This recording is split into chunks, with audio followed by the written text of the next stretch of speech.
And now our last one, we are going to talk about tried and true, because we're coming into the summer here. We're going to start talking about watering. And this question, I don't have the state that it comes from, but this question comes from Derek, and he is definitely in the South, and this is what Derek asks. He says, hello, I just moved into my new home that had Bermuda sod put down. So first of all, Derek, congratulations on your new home, my friend. Hardcore, owning a house, man. You go for it. Get that new Bermuda sod in there and you're ready to take care of it. And he says, I'm also having a well installed within the next 10 days. And my question is, what DIY irrigation would you recommend to be the easiest and best? Now, Derek, the one thing I don't know is how big your lawn is, but I'm going to assume you have an average size lawn of 5,000 square feet. From what I can tell, across the country, 5,000 square feet seems to be the average size lawn from what most people I talk to. If you look at or go listen to last week's podcast, I talked about comparing lawn size to the diamond size that you buy for your fiance, for your soon-to-be wife when you get married, and how 5,000 square feet's like a half a carrot, 10,000 square feet's like that full carrot, but you want 10,200 just like she wants 1.2 carats. Kind of interesting concept there, and that kind of reminded me of that with your new home here. But I'm going to assume you're at 5,000 square feet, Derek, and so here's what I'm going to recommend for you. Affordable, simple, and proven is an impact sprinkler. I have always used impact sprinklers. The way you'll know what an impact sprinkler is it's the sound of summer from your childhood. It's that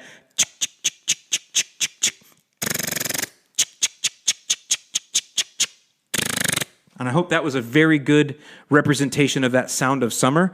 I think you could bottle that up and sell it. I think there's probably ASMR channels. In fact, I'm sure there are that just have impact sprinkler playing for like 17 hours on YouTube. Everybody's going to rush to those now and get their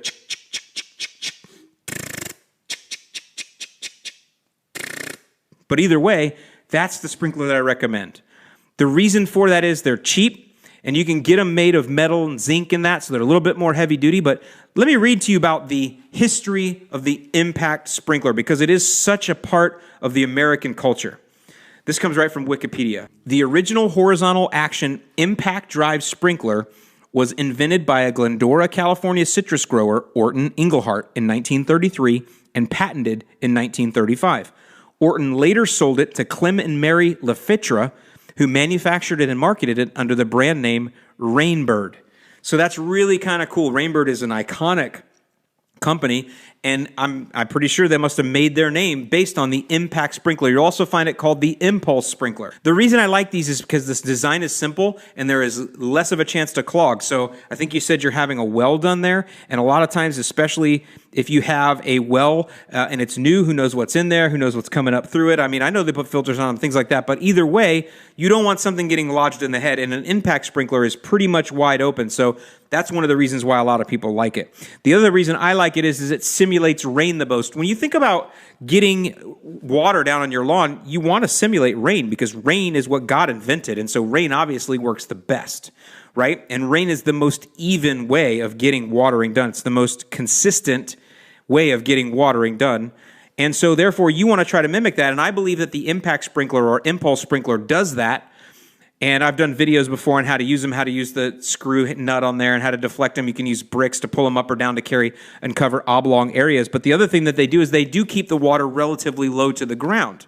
The reason that's important is because you don't want winds to blow your sprinkler, your irrigation off target onto your driveway, or worse yet, the worst thing that can happen is if you use a sprinkler that allows all your water to be blown off target, is that in the middle of the summer, you have a neighbor that is not irrigating and their lawn has gone brown and dormant, and yet you're irrigating, and so you're dominating hard, dude. You're like dark green, and then all of a sudden you realize that your sprinkler water's been blowing over into their lawn, and their lawn greens up, and it destroys your domination line. That is like the worst feeling in the world. In fact, that is a terrible mistake. Don't make that mistake, lawn care nuts. Get an impact sprinkler.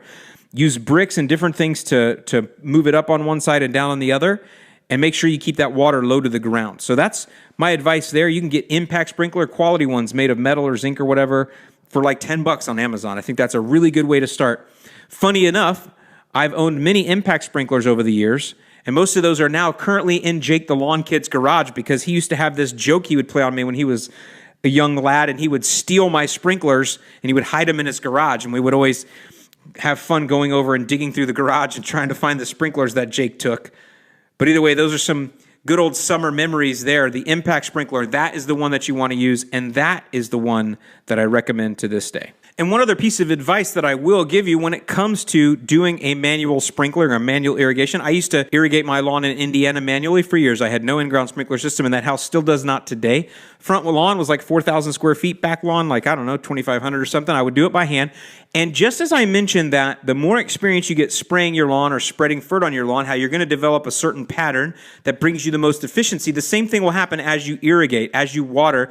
You will develop spots where you move your sprinkler to. And in fact, my front lawn there in Indiana, I had 3 spots. I only had to move it 3 times, and I could water the lawn. And I would learn what the overlaps were like, and I would do tests with tuna cans. I've told you guys before, put a tuna can in your front lawn and test when you get down 1/2 inch of water. I've never seen a tuna can in a front lawn. I've never seen anybody take me up on that. But I still wait for the day when somebody's going to send me a picture on Twitter of a tuna can in their front lawn where they are measuring how long it takes to get down 1/2 inch of water.